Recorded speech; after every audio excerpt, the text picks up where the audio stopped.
Consider the business of a neighborhood corner building that residents visit twice a week.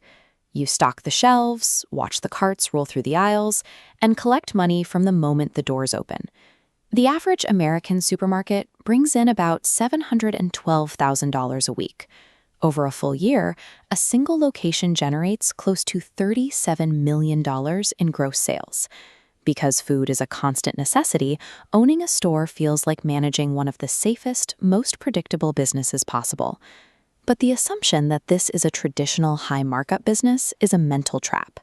The average net profit margin is 1.7%.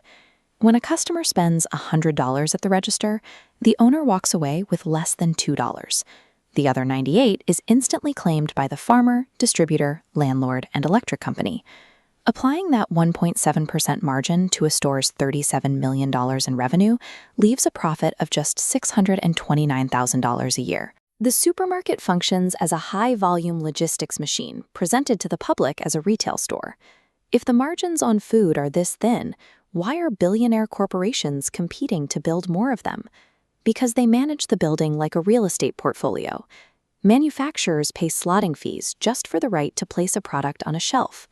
Placing a single new item into a regional cluster of stores can cost $25,000.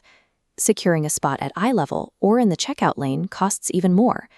An investigation by the Federal Trade Commission found that many grocers generate more profit from agreeing to carry a product than from actually selling it to consumers. Stores have also evolved into data brokers.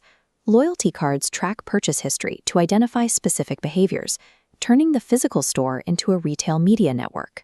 Giants like Kroger and Albertsons have projected $1.5 billion in alternative profits, revenue generated from data and advertising rather than groceries.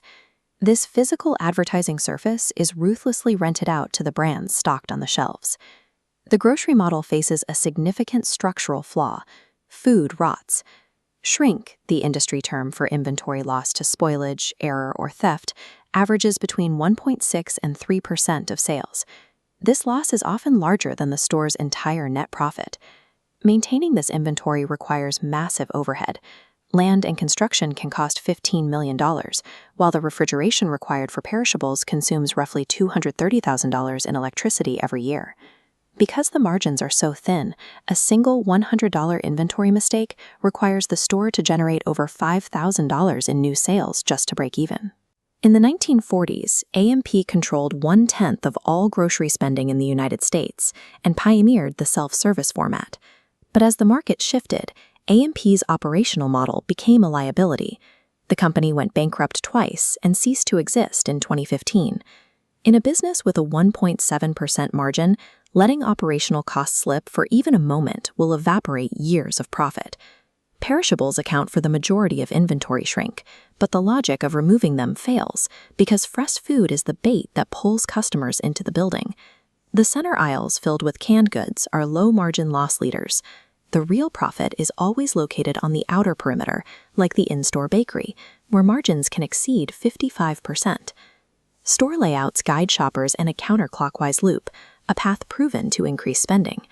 Essential items like milk and eggs are placed at the back, forcing a walk past $40,000 worth of higher-margin items. Modern disruptors like Aldi surgically remove all of these traditional labor costs, stocking goods in shipping boxes and requiring customers to bag their own groceries to keep prices low. Costco vertically integrated its own poultry farms just to protect the $4.99 price point of its rotisserie chicken, a loss leader designed to ensure customers walk through the warehouse doors. Every step in a supermarket follows a calculated behavioral psychology experiment designed to trigger spending. These psychological tactics and thin margins translate into billions of dollars through a mechanism called the cash conversion cycle. This system, known as the float, allows a store to use its supplier's money as an interest-free loan.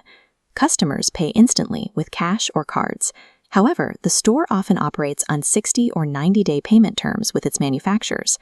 This gap creates negative working capital, providing a massive pool of cash the supermarket can use to fund operations and expansion.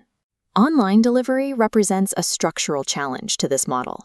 Taking a $100 order online can flip a $4 profit into a $13 loss due to labor costs, forcing retailers to invest heavily in micro-fulfillment automation to combat this structural trap. Today, a modern supermarket functions as a real estate negotiation, a behavioral psychology lab, and a distribution network.